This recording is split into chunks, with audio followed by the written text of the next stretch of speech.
Yes, I know I'm super late on this. Shut up. So we have the recent effort from the Marvel Cinematic Universe, Captain America: Brave New World. The first one we've gotten in almost a year since Deadpool and Wolverine back in July. And this is a hard movie to talk about because I've seen very split opinions on this movie. But what do I think of the film? Well, I obviously liked it because, again, it's just a good film, but this is the point where there's a lot of the people that I do kinda-ish follow on YouTube and stuff that talk about the garbage that Disney shoves out that I can't really get behind on this film, especially ones like Nerdrotic, where there have been plenty of times where I'll agree with what he says, mainly when it's something to do with Star Wars or Disney remakes or something like that, but with this film, I feel like he's just complaining just because it has Disney's name on it, technically. And his Twitter posts, which he also posted on YouTube, I think, was really the point where it was obvious that he's just complaining just to complain. The tweet was, and I'm quoting, at least, well, as good as I can, because I don't have it pulled up, but essentially it said, Captain African American is even worse than the Marvels. Really, man? Now, I've of course talked about woke shit in Disney's properties all the time. That's basically what this channel is. It's one of those other ones that tears down that bullshit. But I'm going to be under the impression he never watched the film because is there any of that woke trash in this movie? No. There's really not, which is weird. Or not weird, I guess it's more interesting because the trailers did kind of make it out to be that way just a tiny bit. But if you actually watch the film, or at least watch the film without the, how should I put this, the preconceived notion of looking for things to bitch about, you notice that none of those things are actually here. Like, let's take, for example, all the stuff with Isaiah Bradley. It looks like it's all gonna be about race, which it kind of was in Falcon and Winter Soldier, just a bit, but that's not the case here.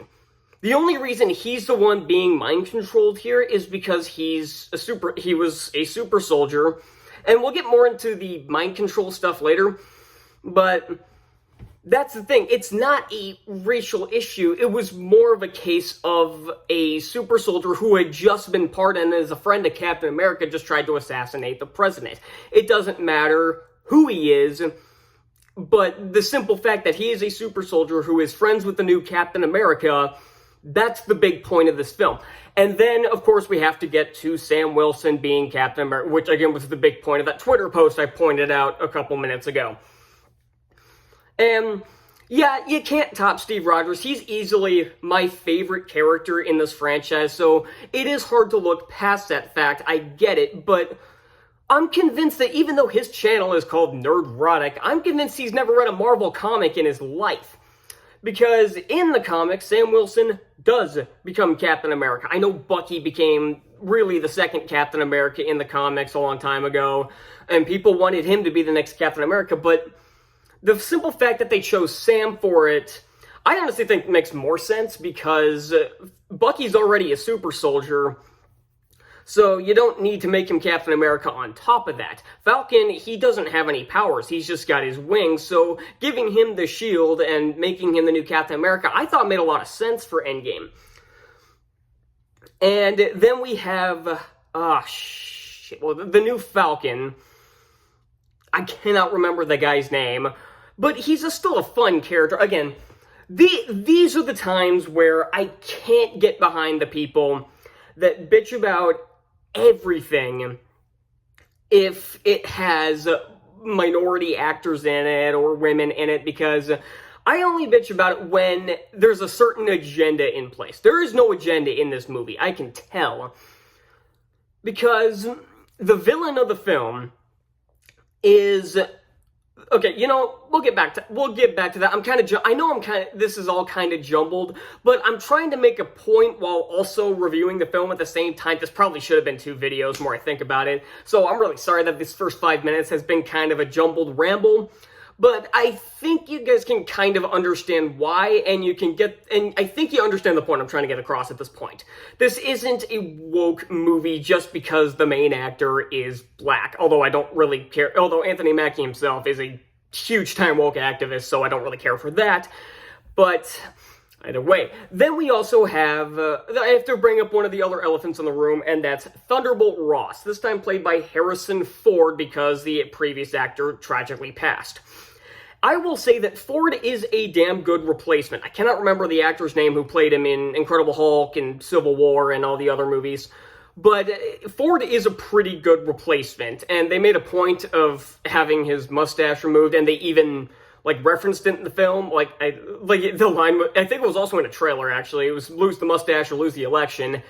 I know that was played for comedy, but I don't really understand why they did that, but whatever. I will say there was one funny bit where it was supposed to be him at a press conference sometime after the Incredible Hulk where he did still have the stash. I kind of laughed when I saw that because at least they were acknowledging it, and there is actually footage from the Incredible Hulk being shown, so they're not completely ditching that. One thing I will say also in a meta perspective is that there was a lot of the woke losers complaining that this movie portrayed Ross in a positive light because they didn't like that military, not just Ross, but everybody else. My God, the new Falcon. I cannot remember the guy's name. Oh my God, it's gonna drive me nuts because I'm gonna remember as soon as I hit stop recording. I'm gonna remember what his name is. But either way, it's the military is portrayed in a positive light, and not just them, but the rest of the American military, other countries' military. It's all portrayed positively, and they don't like that, which was a reason why I knew that this movie was probably going to be pretty good if woke losers were melting down about it. And I will say, I like Ross in this movie.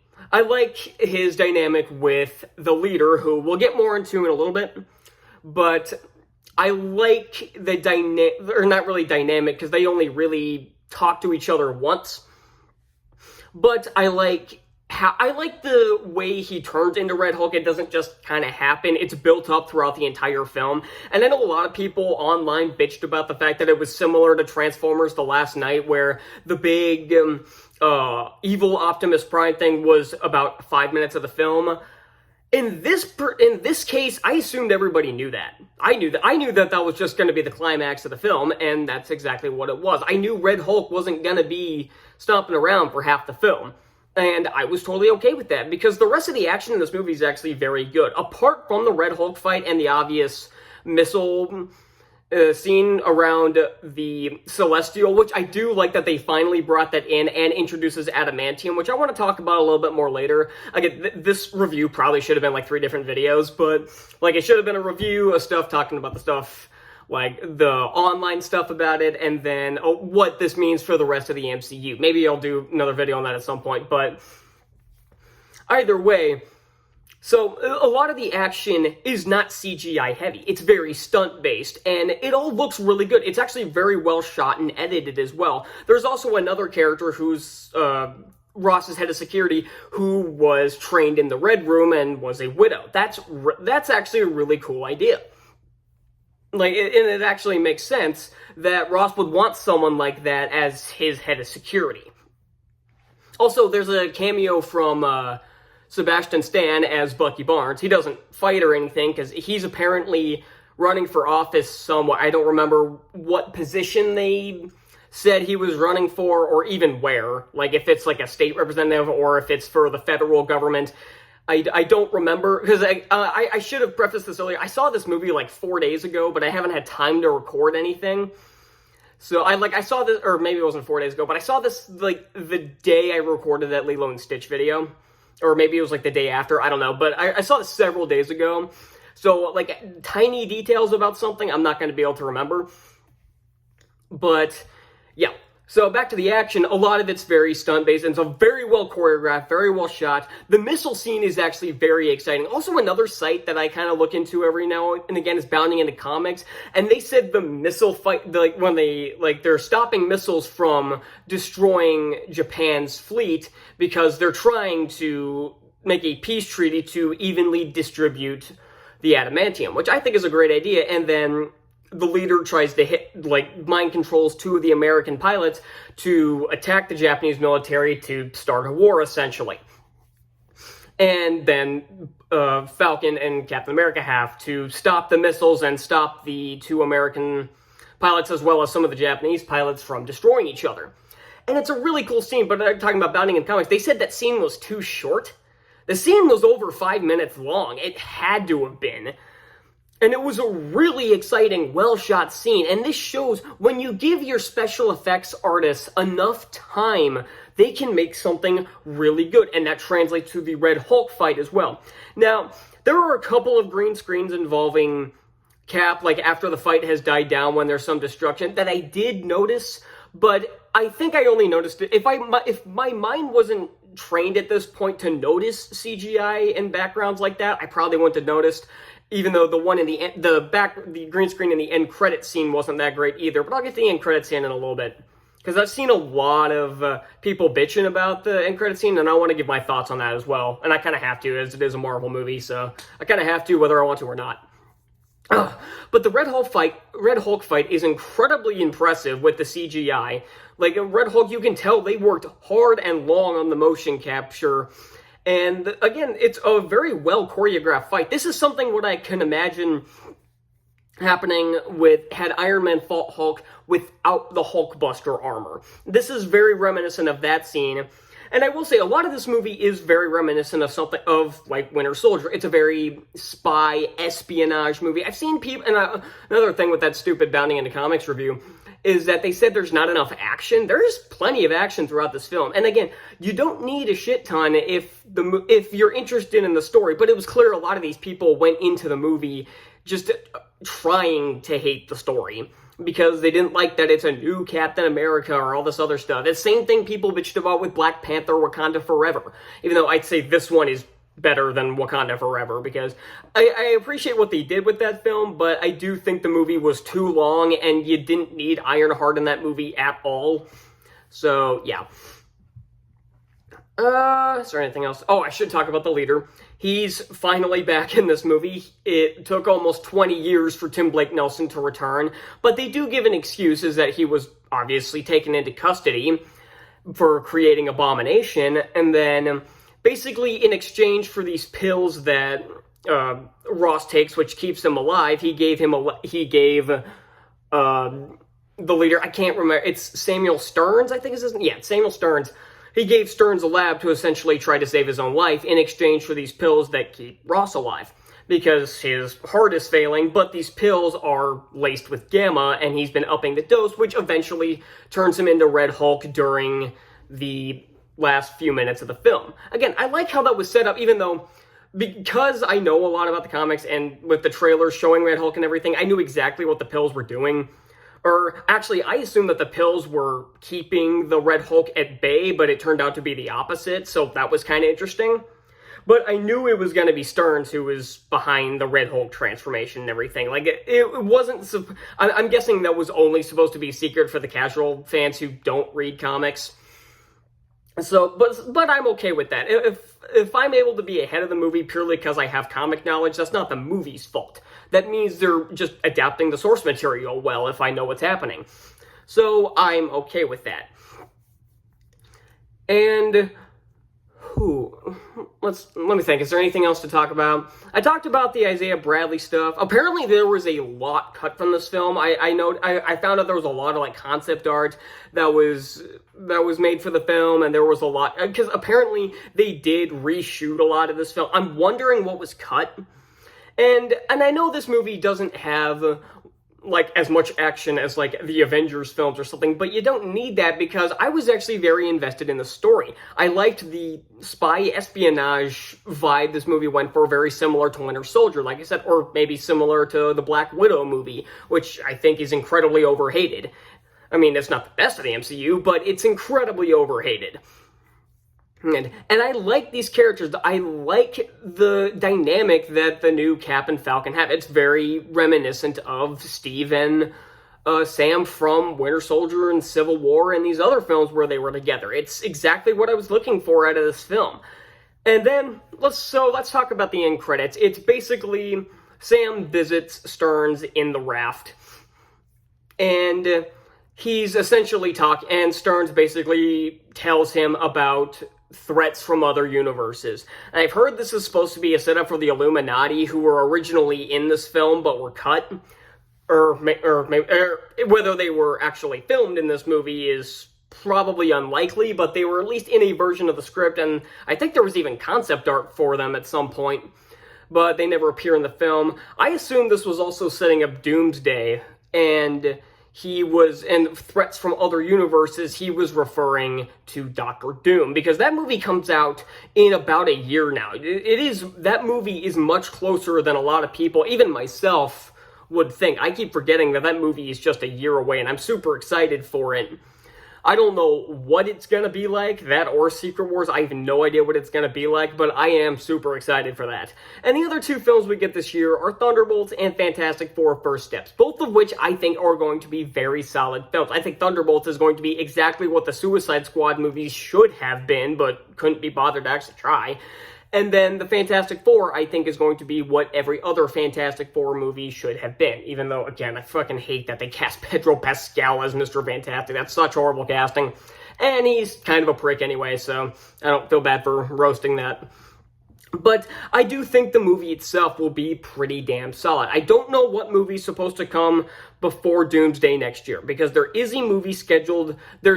I want to say there's 4 MCU films scheduled for next year. There's one for early in the year, then it's Doomsday, then it's Spider-Man 4, then it's something else that hasn't been announced yet. I'm betting one of those movies. I wouldn't be shocked if the next one was Doctor Strange 3 or Shang-Chi 2, and then one or the other was the November release. So yeah. Anything else with this film? There is a cameo by Liv Tyler as Betty Ross, which I thought was really great, and she got to reconcile with her father while he's in the raft, which I really like how they've developed Ross throughout this film, because while he still isn't a big fan of like the Avengers going off and doing stuff by themselves, he wants to rebuild the Avengers, and the conflict there is between Ross obviously still wants the Avengers under his thumb. He wants to be able to control what they do and where they go, and Sam isn't a big fan of that, which carries over them being on different sides in Civil War, because Ross's side was obviously Iron Man's side, and Falcon was with Cap the entire time. So I like that they didn't just kind of throw out that little dynamic they had in Civil War. This is why this franchise works so well, is because they try their best to connect everything, even down to a movie from almost 20 years ago, a scene where Samuel Stearns gets the blood in his head and starts to turn into the leader who has been mostly forgotten. Almost 20 years later, they bring him back to be the main villain of a completely different film. That's how this is why the DCEU didn't work. They couldn't connect anything. Their way of connecting everything was throwing in random cameos wherever they wanted, like throwing in a Wonder Woman cameo in The Flash for no reason, or throwing her into Shazam! Fury of the Gods, or having Aquaman and The Flash and some of the other members of the Justice League show up at the end of the first season of Peacemaker. They didn't understand how to actually connect the films. All they saw is, just throw in a cameo from another film, and that means these movies are connected. That's not how it works. And I don't know if DC is going to learn from that, because, again, the new Superman movie has a shitload of characters, including Hawkgirl, Green Lantern, and a bunch of others who have no place being in a Superman movie, let alone the first film in the new DCU. And apparently DC's future, at least as far as movies go, is basically hinging on whether or not Superman is a success. I think the movie will make money, but I don't think it's going to be the colossal success they're hoping for. Even though everybody's putting it on their big anticipated movies of the year, I don't think it's going to be very good. Again, outside of the Guardians of the Galaxy films, I haven't seen anything from James Gunn that's worth a damn. So yeah, that's all I got for, I've talked about a bunch of different stuff in this. There's probably other stuff I want to talk about, like I didn't really get into the adamantium stuff which was introduced in this film, which I thought was really cool, but maybe I'll save that for a different video. I'm going to give Captain America Brave New World a B+. I still really enjoy it. It's the weakest of the 4 Captain America films, obviously, but I still had fun with this film. And I would probably watch it again, not again in theaters because I don't do that, but I would definitely watch this film again. And I'm really looking forward to the next Marvel film we get, which is Thunderbolt in May. So I guess I'll see you all next time. Bye.